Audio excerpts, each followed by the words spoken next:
Hello friends, मैं सुनीता आप सभी का अपने चैनल पे बहुत बहुत स्वागत करती हूँ। आज जो हम अपना नया टॉपिक शुरू करने जा रहे हैं वे है मानवीय पर्यावरण, बस्तियाँ, परिवहन एवं संचार। तो सबसे पहले हम इसमें ये देखेंगे कि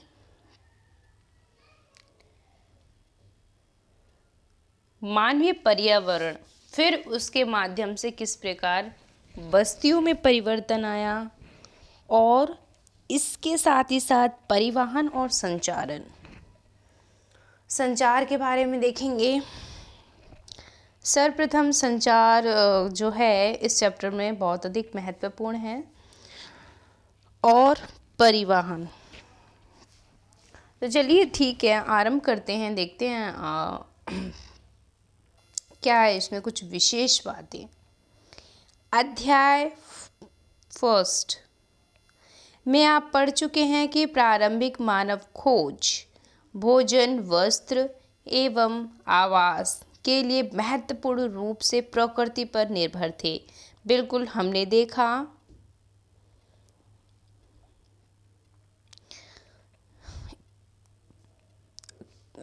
ये दरअसल हमने पहले ही चैप्टर में देख लिया था। ओके, तो ये वही कह रहा है कि प्रारंभ में हमने देखा कि भोजन, वस्त्र और आवास ये क्या है,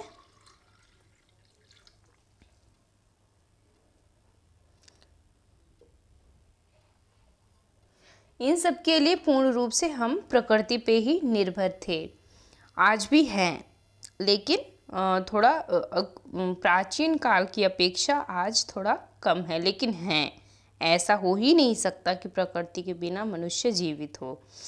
लेकिन समय के साथ साथ उसने नए कौशल विकसित करके खाद्य पदार्थ का उत्पादन एवं घर बनाने, यातायात, संचार के बेहतर साधनों का विकास किया है। इस प्रकार उसने अपने आवास के वातावरण को अपने अनुकूल बनाया।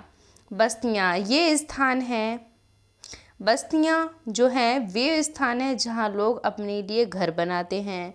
प्रारंभिक मनुष्य वृक्ष एवं गुफाओं में निवास करते थे। जब उन्होंने फसलें उगाना आरंभ किया तो पहले शुरू में क्या करते थे, ये वृक्षों के नीचे रहा करते थे।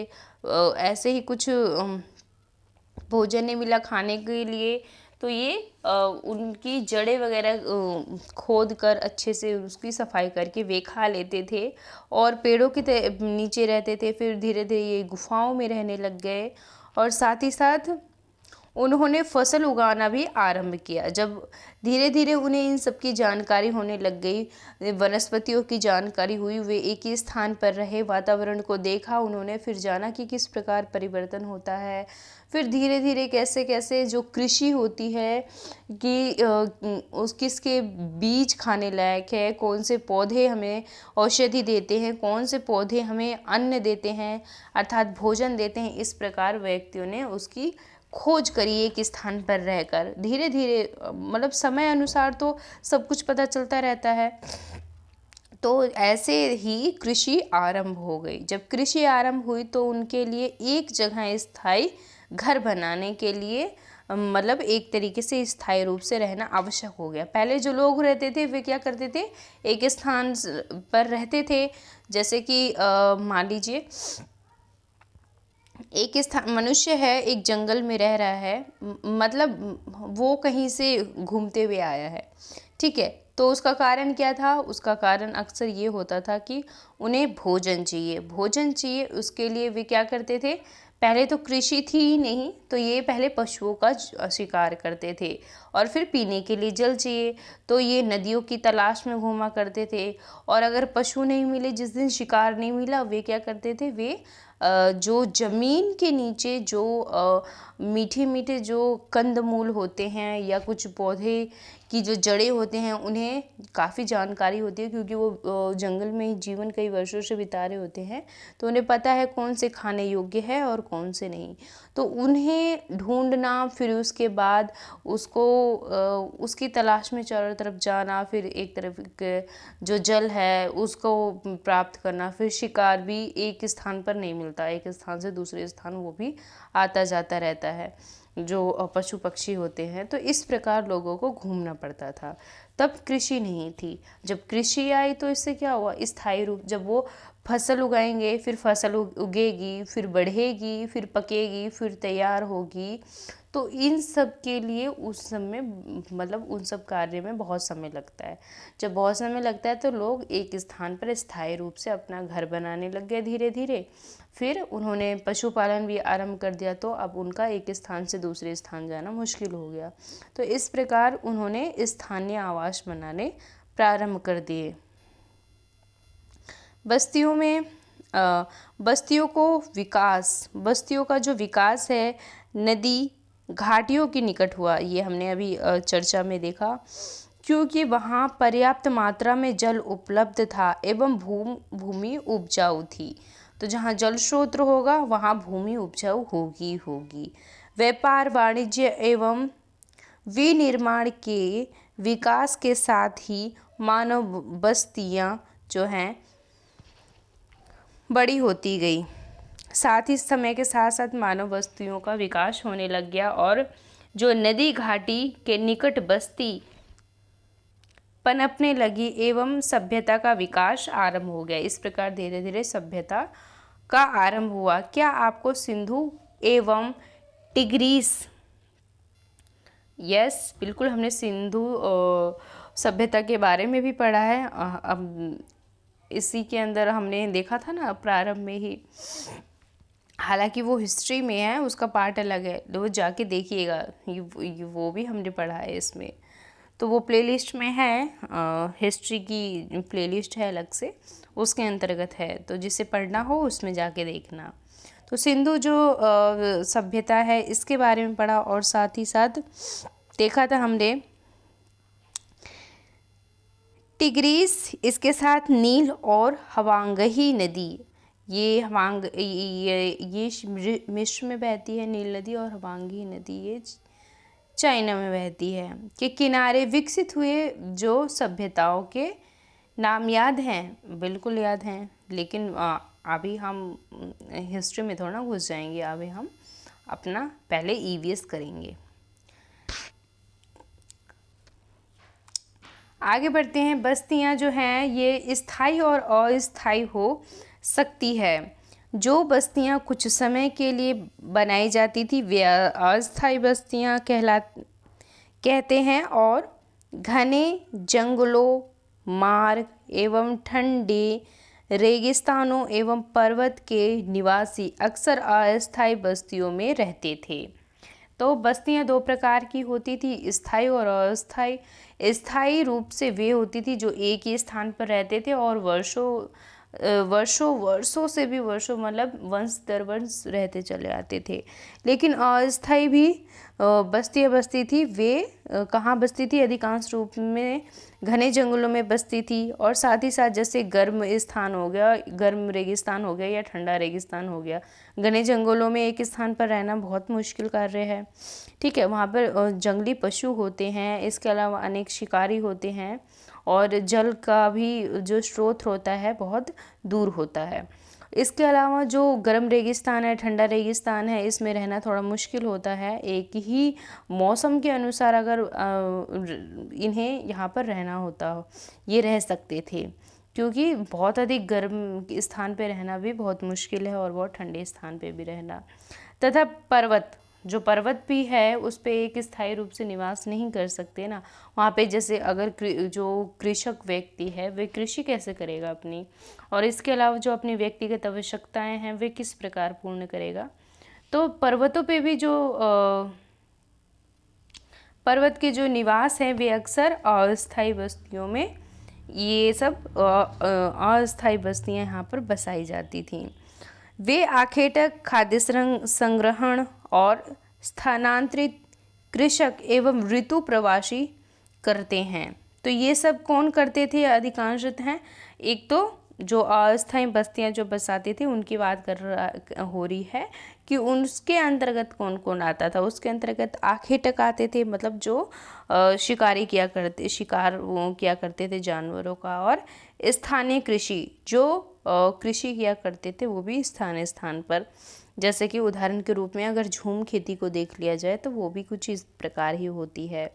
और ऋतु प्रवास, ऋतु के कारण अभी हमने देखा ना, एक ठंडा रेगिस्तान हो, एक गर्म रेगिस्तान हो, तो वर्ष भर वहाँ पर रहना थोड़ा मुश्किल होता है। तो ये मौसम के अनुसार बदलते रहते हैं स्थान, तो उसी को कहा है ऋतु प्रवास करते थे। यद्यपि अधिकांशतः बस्तियाँ आज स्थायी बस्तियाँ हैं, इन बस्तियों में लोग रहने के लिए घर बनाते हैं।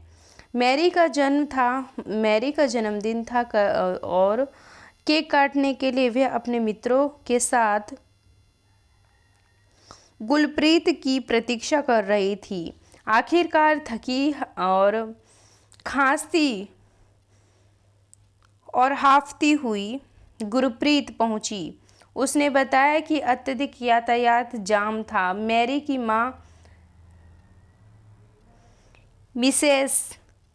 मिसेस थॉमस ने गुरप्रीत की पीठ थपथपाकर गहरी सांस भरी।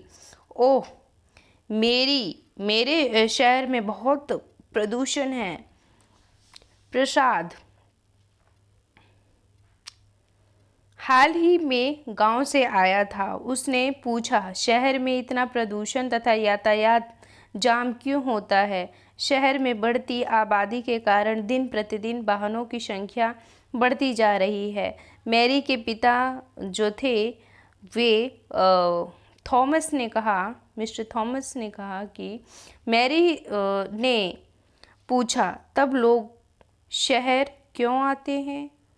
उनकी मां ने उत्तर दिया, वे यहाँ नौकरी, बेहतर शिक्षा एवं चिकित्सीय सुविधा की तलाश में आते हैं। मैरी ने फिर पूछा, यदि इतनी अधिक जनसंख्या में लोग शहर में आते रहेंगे तो ये शहर के लोग कहाँ रहेंगे? मिस थॉमस ने कहा, यही कारण है। अत्यधिक जनसंख्या में गंदगी, बस्तियां एवं अधो कब्जा वाले बस्तियां दिखाई देती हैं। यहाँ लोग भीड़ भाड़ एवं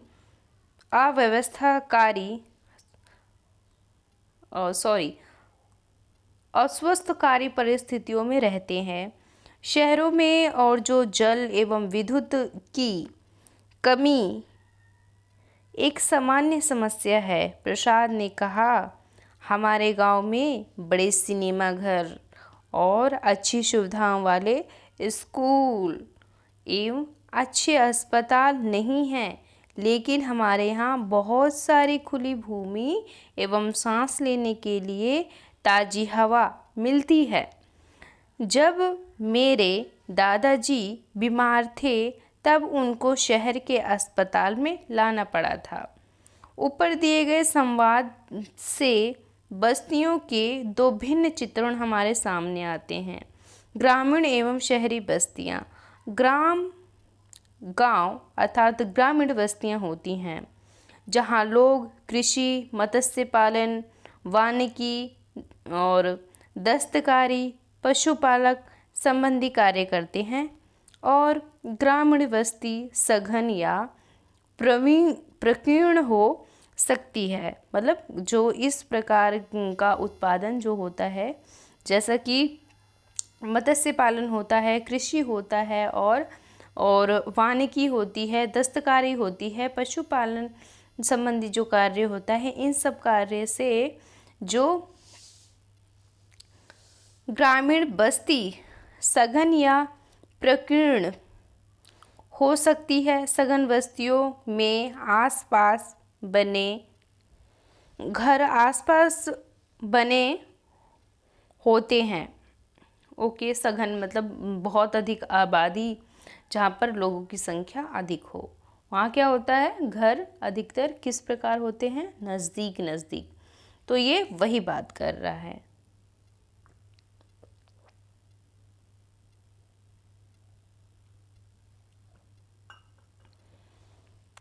उदाहरण के रूप में ये हमें दिखाया है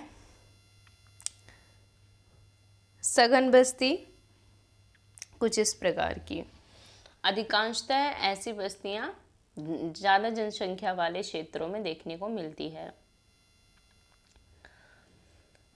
आगे देखिए, जो सघन बस्तियों में घर पास पास बनते हैं और साथ ही साथ विकीर्ण बस्तियों में लोगों के घर दूर दूर व्यापक क्षेत्र में फैले होते हैं। इस प्रकार की बस्तियां मुख्यतः पहाड़ी क्षेत्रों, घने जंगल एवं अति विषम जलवायु वाले क्षेत्रों में पाई जाती है।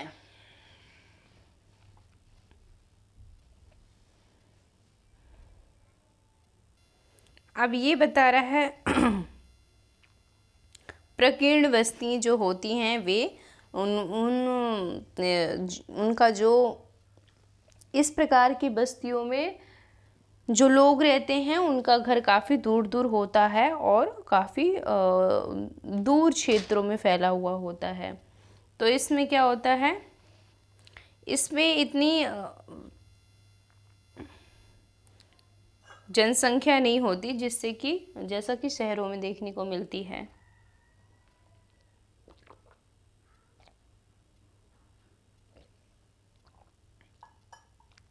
ऐसी बस्तियां सामान्यतः कहाँ देखने को मिलती हैं? पहाड़ी क्षेत्रों में, घने जंगल में और अति विषम जलवायु में, जहाँ की जो जलवायु हो वो थोड़ी कष्टदायी हो, जिसमें मतलब रहना थोड़ा मुश्किल हो, तो ऐसे स्थानों पर ऐसी बस्तियां देखने को मिलती हैं, प्रकीर्ण बस्ती। ग्रामीण क्षेत्र में लोग अपने पर्यावरण के अनुकूल घर बनाते हैं और अत्यधिक वर्षा वाले क्षेत्र में ढाल वाली छत बनाते हैं। जिस स्थान में बारिश के समय जल का जमाव होता है, जिन स्थानों में बारिश के समय जल का जमाव होता है वहाँ ऊंचे प्लेटफॉर्म अथवा स्टील्स पर घर बनाए जाते हैं।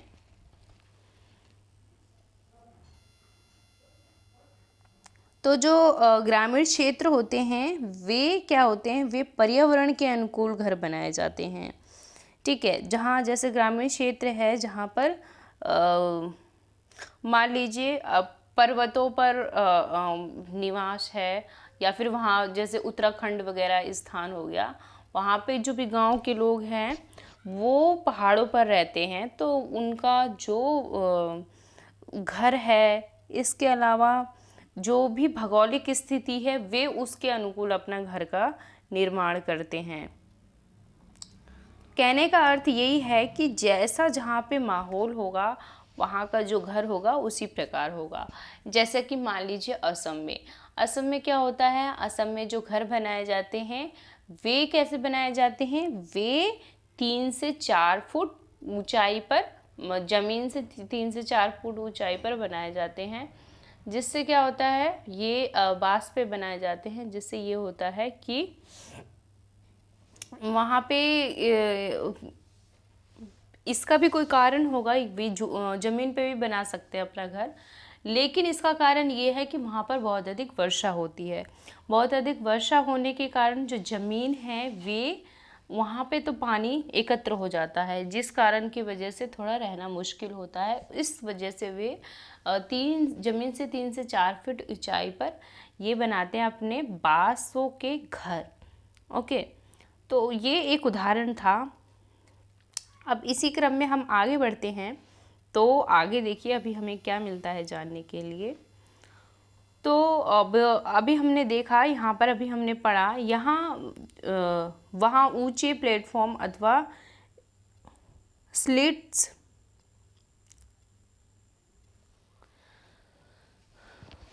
पर घर बनाए जाते हैं और गर्म जलवायु वाले क्षेत्रों में मिट्टी की मोटी दीवार वाले घर पाए जाते हैं। जहाँ गर्म जलवायु होती है ये अधिकांशतः रेगिस्तान में देखने को मिलेगा। यहाँ पर बहुत अधिक गर्म जलवायु होती है। यहाँ पर मिट्टी की मोटी दीवारों वाले घर देखने को मिलते हैं और साथ ही साथ जिसकी छतें फूस की बनी होती है। इनकी छतें कैसे बनती थी? फूस की, और वो भी कटीलीदार बनती है। ठीक है, फूस की यहाँ की दीवारें बनती है। रेगिस्तान सिर्फ एक उदाहरण के रूप में है, अन्यथा और गर्म जलवायु वाले जो भी अन्य स्थान हैं वहाँ पर ऐसे जो घर हैं देखने को अधिकांशतः मिलते हैं। इनकी जो छत होती है वे फूस की होती है। स्थानीय ग्रामीण जैसे कि पत्थर हो गया और कंप हो गया, चिकनी मिट्टी, तृण आदि का उपयोग घर बनाने में किया जाता है।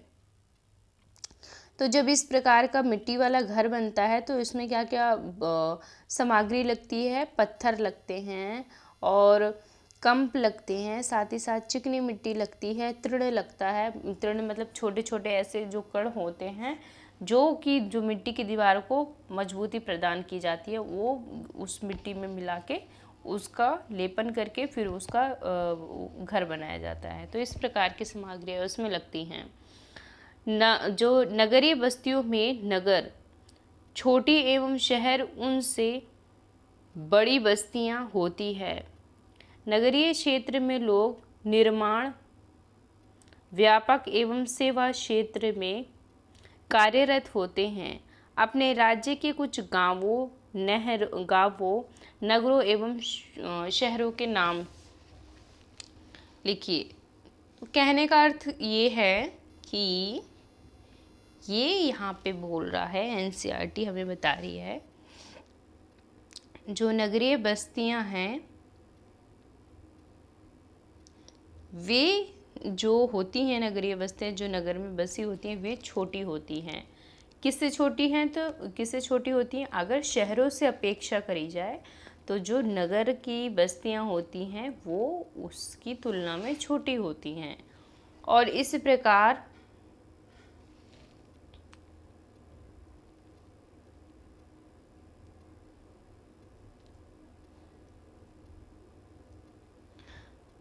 जो नगर के लोग होते हैं वे अधिकांशतः किस में व्यस्त रहते हैं? वे अपने परिवार, अपने व्यापार में, और साथ ही साथ जो क्षेत्रीय जो कार्यक्रम होते हैं, सेवा के कार्यक्रम होते हैं वे उसमें जुड़े होते हैं। कौन से लोग? नगरीय लोग। ओके, अब देखिए परिवहन की बात करते हैं।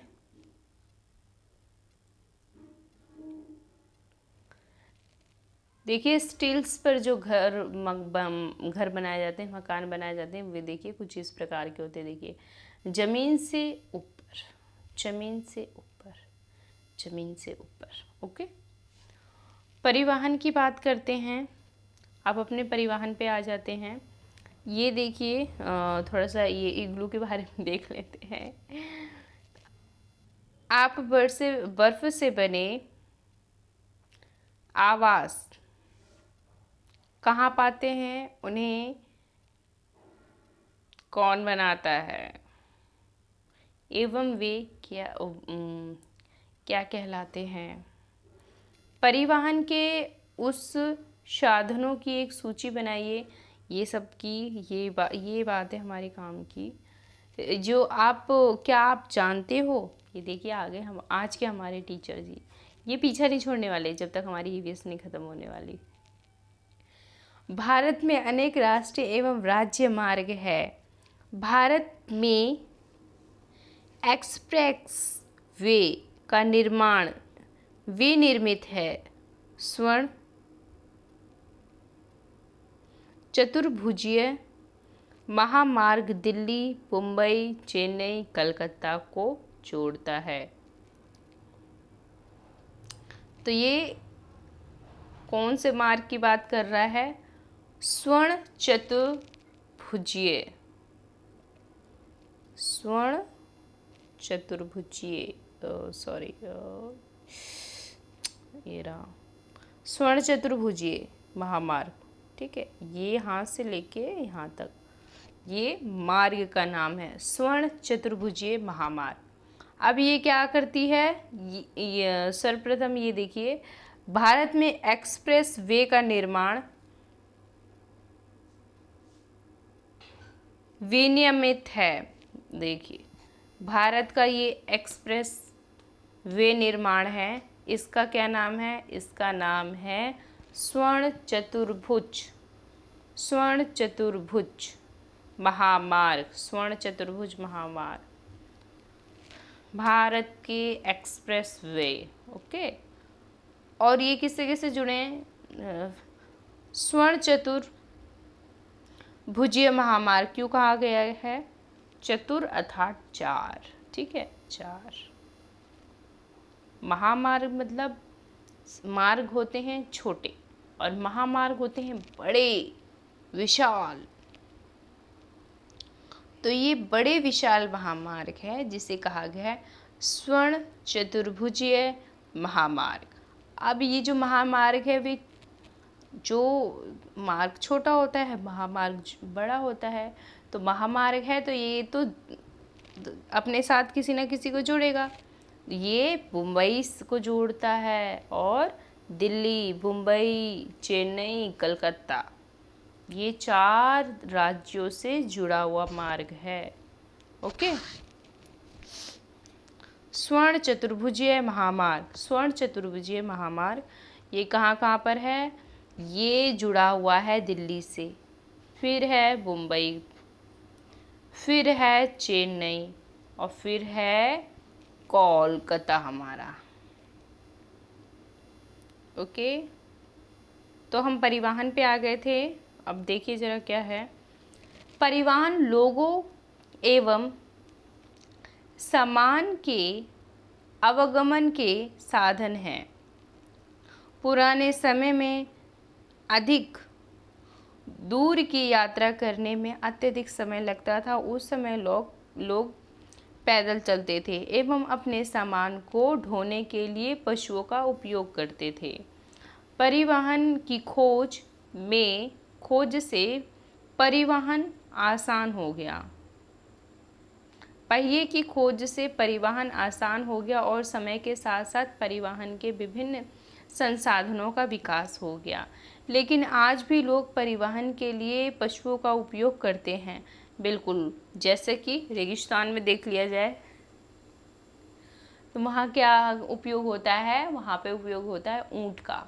और अभी भी कहीं बाहरी स्थान पर देख लिया जाए, जैसे उत्तर प्रदेश हो गया और भी अन्य कई स्थान हो गया, वहाँ पर भारी भारी सामानों के लिए हाथियों का उपयोग किया जाता है।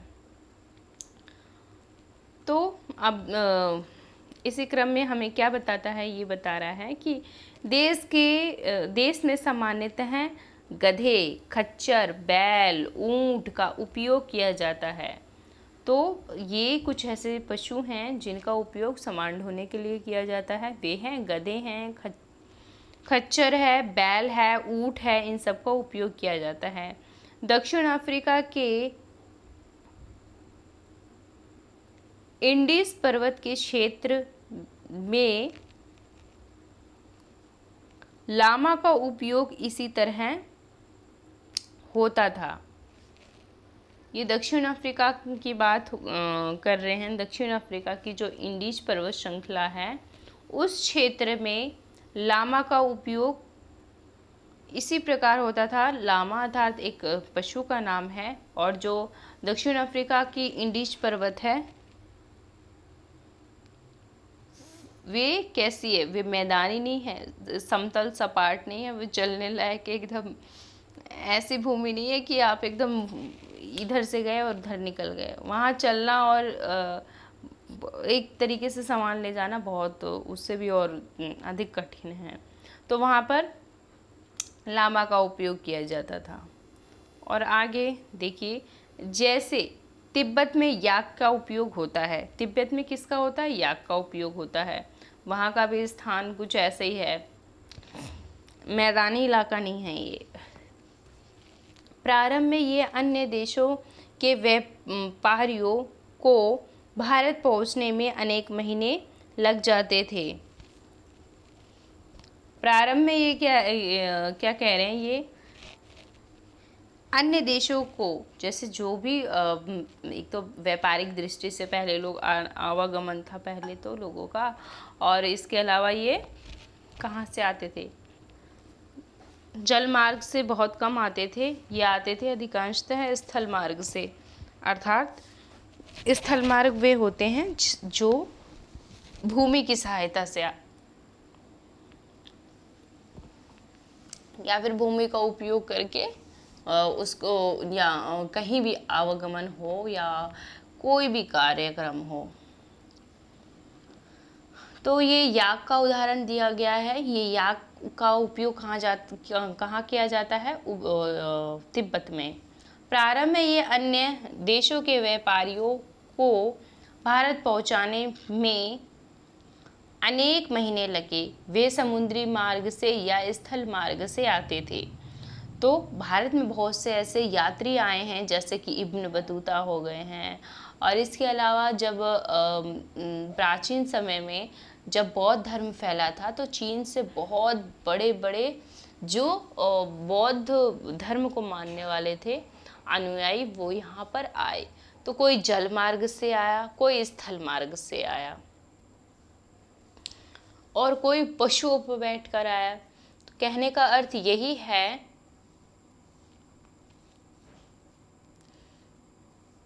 स्थल मार्ग से आया कि मतलब कई रूप से आवागमन मतलब चालू था। परिवहन की बात करी जा रही है, तो परिवहन जल मार्ग से भी था और स्थल मार्ग से भी था। हवाई यात्रा, हवाई यात्रा ने परिवहन को द्रुत बना दिया और आज भारत से यूरोप की यात्रा करने में केवल 6 से 8 घंटे का समय लगता है। तो जब पहले जल मार्ग से हो रहा था, स्थल मार्ग से हो रहा था, अब तो वायु मार्ग भी आ गया। वायु मार्ग से भी हम और अधिक तीव्रता से पहुंच सकते हैं, और भारत से जो अगर यूरोप की यात्रा को तय करें तो वे 6 से 8 घंटे में तय की जा सकती है। इस प्रकार परिवहन के आधुनिक साधन समय एवं ऊर्जा की बचत करते हैं। तो आधुनिक साधन से समय और ऊर्जा की बचत होती है, इसमें कोई दो बात है ही नहीं सोचने वाली, क्योंकि आजकल की जो टेक्नोलॉजी है वे आगे ही ले जाती है, पीछे नहीं ले जा रही। लेकिन कुछ हद तक कुछ ऐसे नुकसान भी होते हैं जिससे पीछे भी चले जाते हैं। पॉजिटिव है तो नेगेटिव ही है, नेगेटिव भी होता है भाई, ऐसा कुछ नहीं है, सब कुछ पॉजिटिव पॉजिटिव ही चलता रहेगा।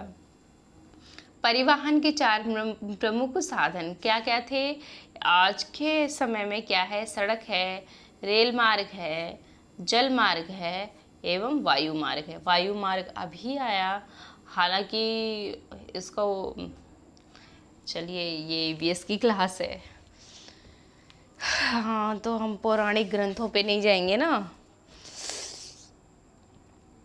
उसकी चर्चा कभी और दिन करेंगे। तो वायु मार्ग, सड़क मार्ग, रेल मार्ग और जल मार्ग, ये हमने 4 मार्ग देख लिए। तो ये हैं परिवहन के प्रमुख साधन। सड़क मार्ग हो गया, रेल मार्ग हो गया, जल मार्ग हो गया, वायु मार्ग हो गया। ओके, आगे देखिए। सड़क मार्ग कम दूरी यातायात के सबसे अधिक उपयोग किए जाने वाला मार्ग सड़क है। कम दूरी की यात्रा के लिए, ठीक है, अगर हम कहीं जाते हैं, कहीं कम दूरी पर जाना है, तो या फिर कहीं स्कूल जाना है, कॉलेज जाना है, स्कूल जाना है, हॉस्पिटल जाना है, कहीं भी जाना है, तो इसके लिए तो सड़क मार्ग ही उपयोग करेंगे। मान लीजिए यहाँ से अब अफ्रीका जाना है, यूरोप जाना है, इंग्लैंड जाना है, या चीन जाना है, चाहे चीन कौन जाएगा जाने वाले जाते हैं, ओके, या फिर ब्राज़ील जाना है, अमेरिका जाना है, तो इन सब के लिए किसका उपयोग होगा? इन सब का एक जो सड़क मार्ग है उसका उपयोग तो नहीं किया जा सकता। तो छोटी दूरी के लिए हम सड़क का उपयोग करते हैं। और साथ ही साथ जैसे कि पक्की सड़कें, कच्ची सड़कें होती हैं, इसके अंतर्गत भी। और मैदानी क्षेत्र में सड़कों का घना जाल बिछा है। मरुस्थलों, वनों एवं ऊंचे पर्वत जैसे स्थान पर भी सड़कें बनी हुई है। हिमालय पर्वत पर मनाली, लेह और राजमार्ग विश्व की सबसे ऊंची सड़क मार्ग में एक है। सर्वप्रथम समझिए, सड़क के जाल सामान्य रूप से देखने में कहीं भी मिल जाएंगे। मरुस्थलों पे भी मिलते हैं, साथ ही साथ ऊंचे स्थानों पे भी मिलते हैं, वनों में भी मिलते हैं। सड़क देखने को मिलती है आज के आधुनिक समय में। हिमालय पर जो मनाली लेह मार्ग है, हिमालय पर जो हिमालय पर्वत है वहाँ की बात कर रहा है। वहाँ से जो मनाली लेह मार्ग नामक जो सड़क है, ये उसकी बात कर रहा है। ये विश्व का सबसे ऊंचे सड़क मार्गों में से एक है। कौन सा सड़क मार्ग का क्या नाम है? मनाली लेह राजमार्ग। मनाली लेह राजमार्ग, मनाली लेह राजमार्ग, मनाली लेह राजमार्ग। ये क्या है? विश्व की सबसे ऊंची सड़क है। ओके,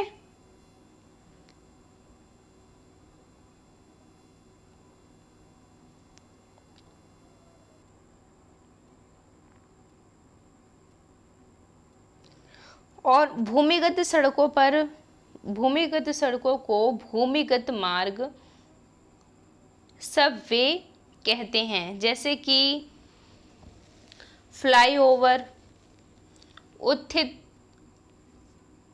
संरचनाओं के ऊपर बनाए जाते हैं।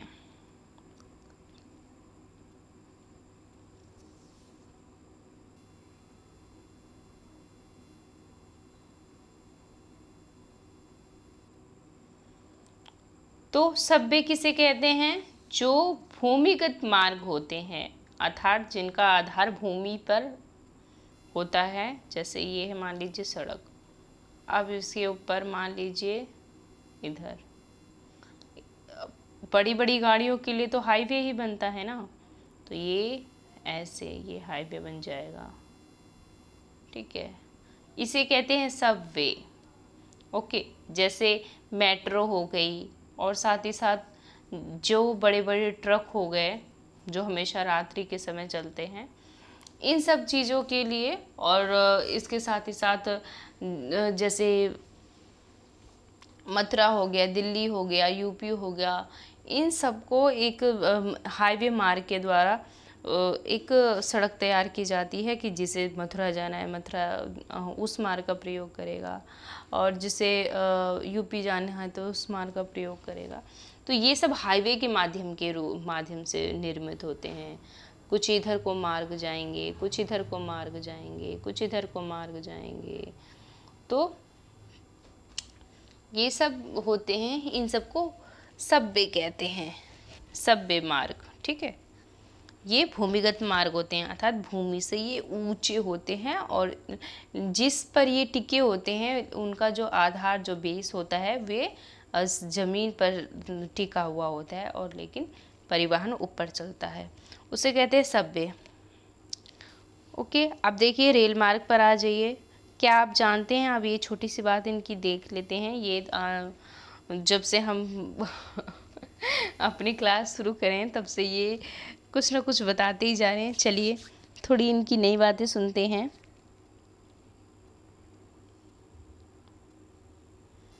जॉइनिंग से लहासा के बीच चलने वाली रेलगाड़ी।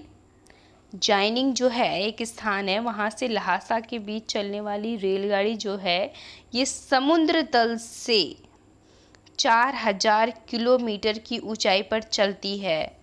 जिसका सबसे ऊंचा बिंदु समुद्र तल से 5072 किलोमीटर है। तो देखो, जाइनिंग नामक एक स्थान है, वहाँ से लेकर लहासा के बीच ये चलने वाली रेलगाड़ी है। और समुद्र तल से, जैसे कि अगर हमें ऊंचाई नापनी हो तो ऊंचाई नापने के लिए क्या करते हैं, जो सर्वप्रथम शून्य के स्थान से नापेंगे ना, शून्य के स्थान से फिर 1 बढ़ेगी, फिर 2 बढ़ेगी, फिर 3 बढ़ेगी, फिर 4 बढ़ेगी, फिर उसकी ऊंचाई इस प्रकार बढ़ती। तो वो जो शून्य का स्तर होता है, जो लेवल होता है, वे समुद्र के भीतर का स्थल माना जाता है। तो कहीं भी मापेंगे ना, कहीं भी अगर आप देखोगे कभी भी रेलवे स्टेशन पर, तो वहाँ बोर्ड पे लिखा होगा समुद्र तल से 270 किलोमीटर ऊंची, या समुद्र तल से 170 किलोमीटर, या फिर लिखा रहेगा समुद्र तल से 3400 इतने किलोमीटर ऊपर। तो इसी प्रकार समुद्र तल से ये 4000 किलोमीटर की ऊंचाई पर है। इसकी अगर नापा जाए तो उसकी जो ऊंचाई है, जिसका सबसे ऊंचा बिंदु समुद्र तल से 5072 किलोमीटर है। इतनी ऊंचाई पर चलती है, लेकिन अगर इसका बिंदु अगर पूर्ण रूप से नाप लिया जाए तो वे होती है 5072 किलोमीटर। ओके, हम अपने अपने रेल मार्ग पे आ जाते हैं। जरा देखिए ये क्या है, रेल मार्ग। रेल मार्ग के द्वारा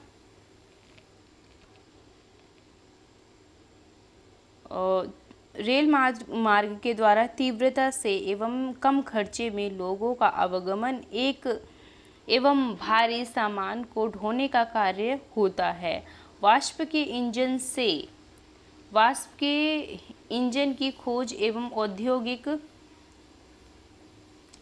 क्रांति ने रेल परिवहन के तीव्र विकास में सहायता प्रदान की, और साथ ही साथ डीजल विद्युत इंजनों ने व्यापक रूप से वाष्प के इंजनों का स्थान ले लिया। तो प्रारंभ में डीजल से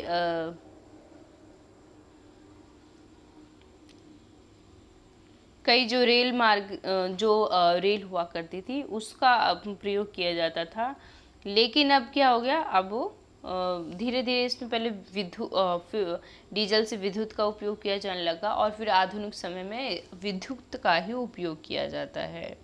तो व्यापक रूप से आज के रूप में विद्युत का ही होता है, लेकिन प्रारंभ में डीजल का होता था, कोयले का होता था, और साथ ही साथ ये देखिए यहाँ पे दे रखा है वाष्प के इंजन, जो जल होता है, जल को एक तो उच्च तापमान में उसे गर्म किया जाता है, फिर उसके बाद जो वाष्पीकरण होता है ना, जो भाप उत्पन्न होता है, उसके माध्यम से जो रेल होती थी वे चलती थी। उसकी बात कर रहा है कि व्यापक रूप से वाष्प के इंजनों का स्थान ले लिया, और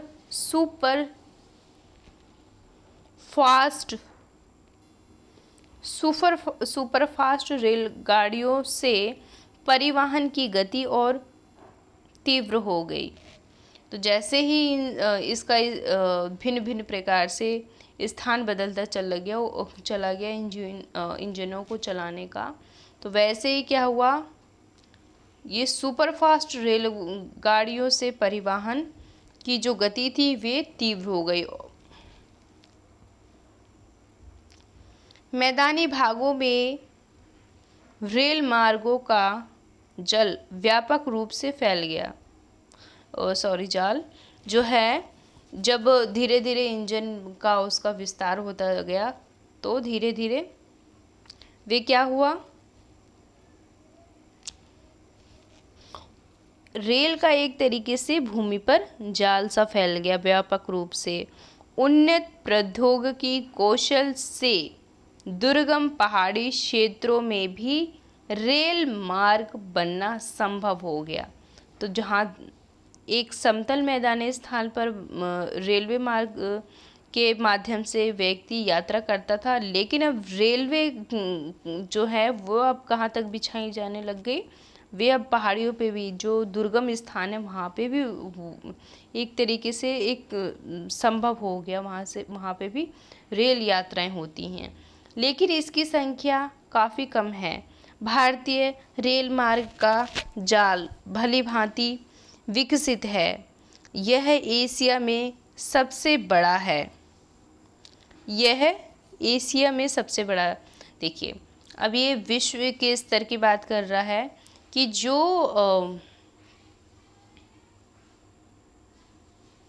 ये जाल की बात की जा रही है रेलवे की, तो एशिया में सबसे अधिक जो रेल की पटरियां फैली हुई हैं, रेल का जाल कह सकते हैं, सबसे अधिक एशिया में है।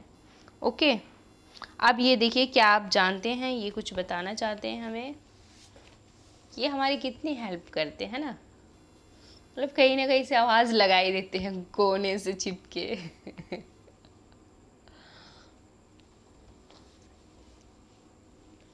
ये क्या कह रहे हैं, ये कह रहे हैं ट्रांस साइबेरियन रेल मार्ग विश्व में सबसे लंबा रेल मार्ग है।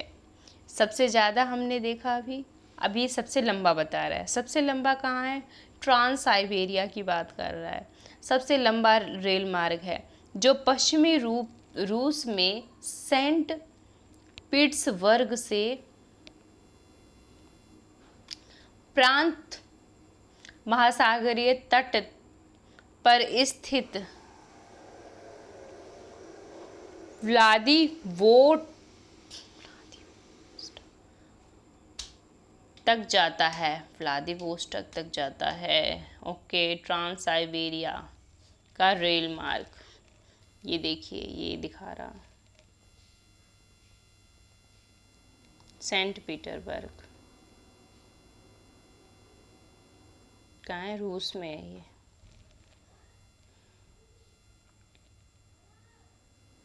सबसे ज़्यादा रेल मार्ग जो जाल का देखने का मिलता है वो एशिया का मिलता है, और जो सबसे लंबा मिलता है वो मिलता है ट्रांस साइबेरिया में। ओके, आगे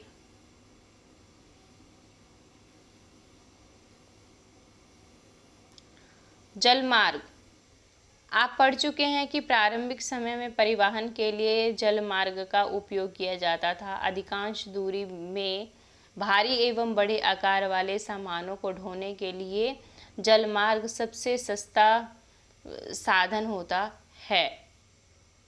ये मुख्यतः दो प्रकार के होते हैं, अंतर्राष्ट्रीय और समुद्री राष्ट्रीय। अंतर्राष्ट्रीय और समुद्री राष्ट्रीय जलमार्ग दो प्रकार के होते हैं। सर्वप्रथम अंतर्राष्ट्रीय और दूसरा है समुद्री राष्ट्रीय। ठीक है, आगे हैं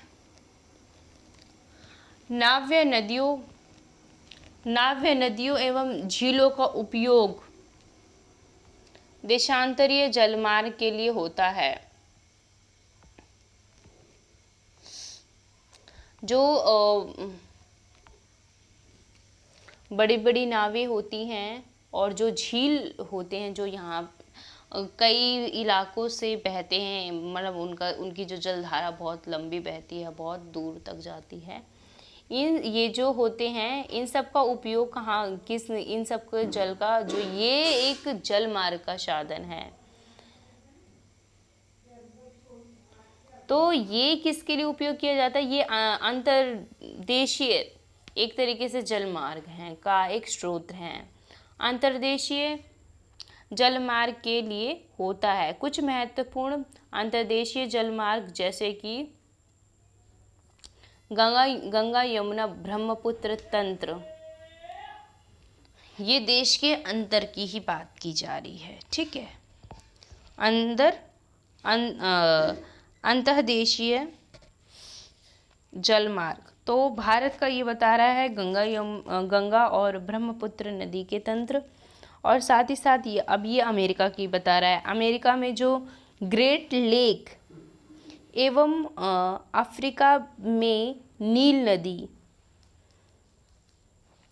समुद्री नील नदी है। ठीक है, वो उत्तरी अमेरिका में ग्रेट लेक है और अफ्रीका में बता रहा है नील नदी है। ये सब क्या है? ये सब अंतर्देशीय जलमार्ग का उदाहरण है। आगे ये क्या कह रहा है? समुद्री एवं महासागरीय मार्गों का उपयोग सामान्यतः व्यापार, माल एवं सामान को एक देश से दूसरे देश पहुंचाने के लिए करते हैं। ये मार्ग पत्तनों से जुड़े होते हैं। विश्व के कुछ महत्वपूर्ण पत्तन हैं। अब ये समुद्री मार्ग की बात कर रहा है, अभी हमने अंतर्देशीय राजमार्ग की बात करी, अब ये बात कर रहे हैं समुद्री मार्ग की बात कर रहा है। ये इसका उपयोग अब किया जाता है जब कुछ भारी सामान को एक स्थान से दूसरे स्थान ले जाना हो, जैसे माल हो गया, सामान हो गया, तो ये एक देश से दूसरे देशों में पहुंचाने का कार्य करते हैं। कौन? इस प्रकार के जो जल मार्ग के माध्यम से। और ये जो यात्रा होती है ये महासागरीय मार्ग कहलाती है। जल स्रोत का महासागरीय यात्रा के अंतर्गत आता है। जल के दो प्रकार अभी हम जल मार्ग के दो प्रकार देखे थे, उसमें से ये दूसरा प्रकार है।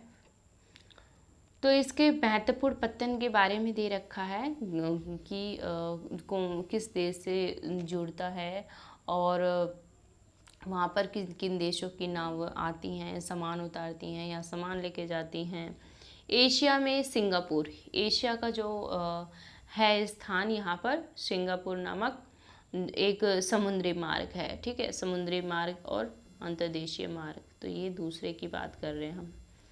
तो एशिया में सिंगापुर की बात कर रहा है। एवं मुंबई, भारत से जुड़ता है ये, फिर भारत का मुंबई और एशिया का सिंगापुर, एक तरीके से ये समुद्री मार्ग हो गया।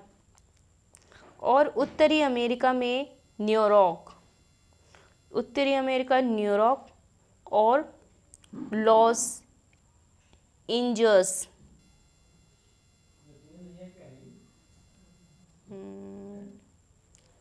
दक्षिण अमेरिका में रियो डी जेनेरियो, ओके। और साथ ही साथ अफ्रीका में Durban and Cape Town, Australia में सिडनी और यूरोप में लंदन। ये सब महत्वपूर्ण पत्तन हैं। ओके, अब आगे जाइए। ये है वायु मार्ग। 20वीं शताब्दी के आरंभ में विकसित ये परिवहन का सबसे तीव्र मार्ग था 20वीं शताब्दी के अंतर्गत। इसमें क्या होता है? इसमें ईंधन की लागत अत्यधिक होने के कारण यह सर्वाधिक महंगा साधन है। वायु यातायात खराब मौसम जैसे कोहरे और तूफान से कुप्रभावित होता है। यह यातायात का अकेला साधन है जो सर्वाधिक दुर्गम और दुरूह स्थानों तक पहुंचा जा सकता है, विशेष रूप से जहां सड़कें एवं रेल मार्ग नहीं हैं।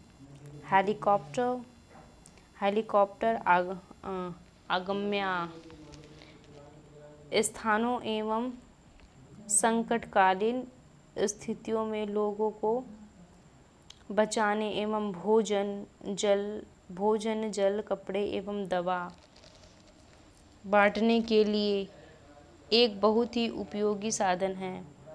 कुछ महत्वपूर्ण हवाई पत्तन जैसे कि मुंबई हो गया, दिल्ली हो गया, न्यूयॉर्क हो गया, लंदन हो गया, पेरिस हो गया और फ्रैंकफर्ट और काहिरा, ये कुछ महत्वपूर्ण हवाई जहाज पत्तन हैं। तो वायु मार्ग का उपयोग वहाँ पर अधिक रूप से किया जाता है जहाँ पे दुर्गम स्थान हो, दुर्गम स्थल हो। ये महत्वपूर्ण रूप से जब कोई आपदा होती है तब इसका उपयोग किया जाता है। ओके, अब संचार। संचार दूसरे के पास तक सूचना पहुंचाने की प्रक्रिया है। तकनीक विकास के साथ साथ मानव ने संचार के नए एवं तीव्र संसाधनों को विकसित किया है। मानचित्र 7:10 संरचना संचार तंत्र के विकास का वर्णन करता है। देखिए, अब इसे इसी समय देख लेते हैं। ये देखिए,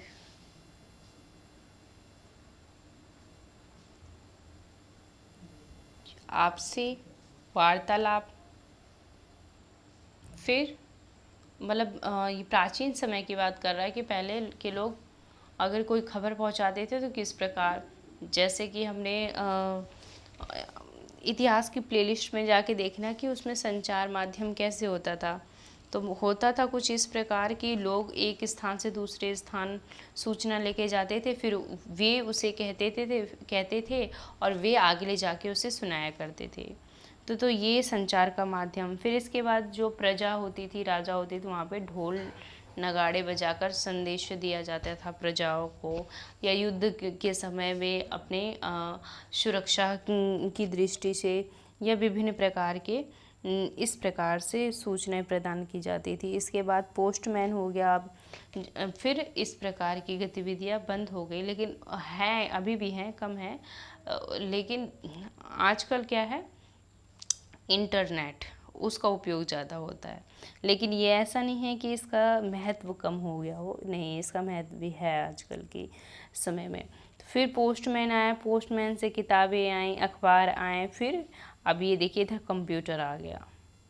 ठीक है, कंप्यूटर आ गया, तो ये वही कि फिर कंप्यूटर से ये देखिए एक ये यान आ गया जिसे कहाँ भेजते हैं, प्लेनेट पे भेजते हैं अक्सर हम। आगे पढ़ते हैं। देखिए, संचार के क्षेत्र में विकास से विश्व में सूचना क्रांति आई। ओके, सूचना प्राप्त करने के लिए शिक्षा तथा मनोरंजन के लिए संचार के विभिन्न साधनों का उपयोग होता है। समाचार पत्रों, रेडियो, टेलीविज़न के द्वारा हम बड़ी संख्या में लोगों के साथ संचार कर सकते हैं। इसीलिए इसको जनसंपर्क का माध्यम कहते हैं। सैटेलाइट से संचार में तीव्रता आई। तेल की खोज, वनों का सर्वेक्षण और साथ ही साथ भूमिगत जल, खनिज संपदा और मौसम का पूर्वानुमान, आपदा और पूर्व चुनौती आदि से सैटेलाइट सहायक होता है। और अब हम इंटरनेट के माध्यम से इलेक्ट्रॉनिक मेल या ईमेल भेज सकते हैं। आज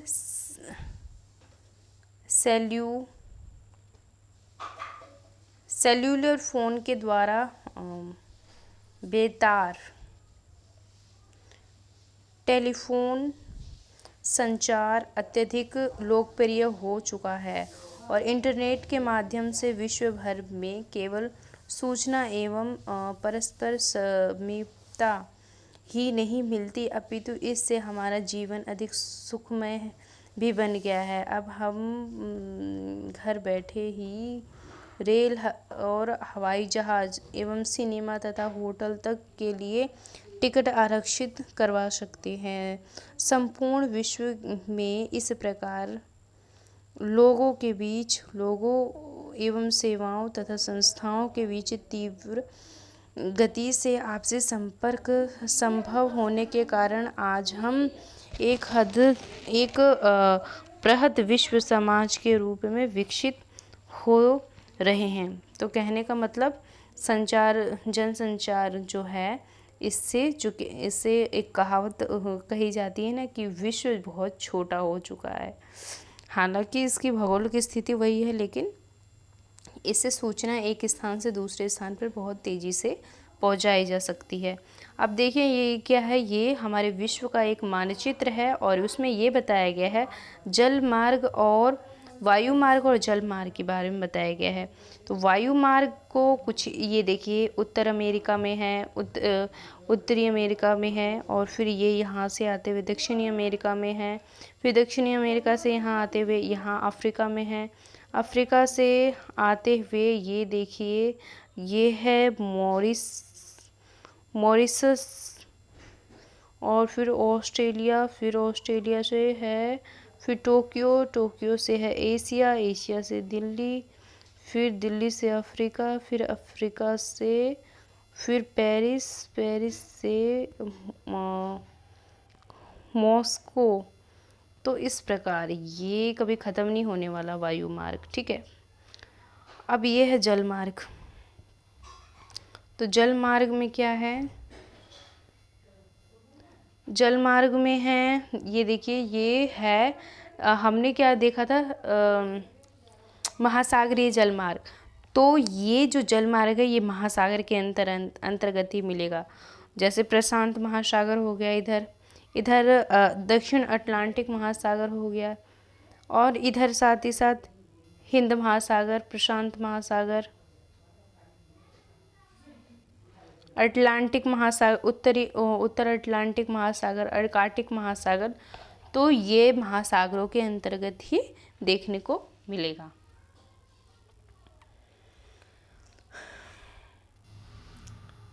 ओके, अभी के लिए इतना ही। वैसे चैप्टर तो हमारा मज़ेदार था। अब मिलेंगे अपने अगले चैप्टर में, तब तक के लिए bye bye. Okay, thank you.